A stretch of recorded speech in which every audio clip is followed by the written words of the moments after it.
இந்த டேர்ம் எப்படி சால்வ் பண்ணணும்? இந்த சிம்பிளிஃபிகேஷன் பார்த்திங்கன்னா டவுன்வர்ட்ஸ்லேருந்து தான் சால்வ் பண்ணணும். ஒவ்வொரு டேர்மாக நம்ம சால்வ் பண்ணிகிட்டே வரணும். ஓகேங்களா? கொஞ்சம் கேர்ஃபுல்லாக பாருங்கள், அப்போ தான் உங்களுக்கு புரியும்.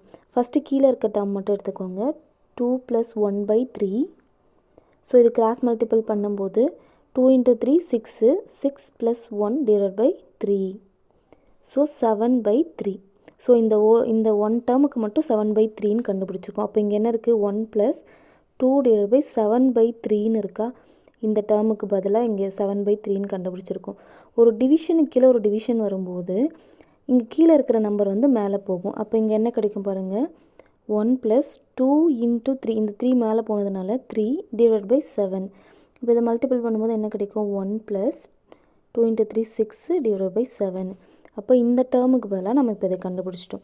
நெக்ஸ்ட் இதை நம்ம என்ன பண்ணணும்? கிராஸ் மல்டிபிள் பண்ணணும். கிராஸ் மல்டிபிள் பண்ணும்போது 1 × 7 7 + 6 / 7. இதை ஆட் பண்ணும்போது நமக்கு 13 கிடைக்கும் /7. ஸோ இந்த டேர்முக்கு பதிலாக நம்ம 13 / 7 கண்டுபிடிச்சிருக்கோம். ஸோ 1 மேலே இருக்கிறதுனால 7 மேலே போகணும், 13 கீழே வரணும்.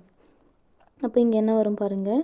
1 / 2 + 7 / 13. நெக்ஸ்ட் இதை வந்து கிராஸ் மல்டிபிள் பண்ணும்போது என்ன வரும் பாருங்கள்? 1 / 26 + 7 / 13ன்னு கிடைக்கும். ஸோ இப்போ இதை ஆட் பண்ணால் நமக்கு 1 /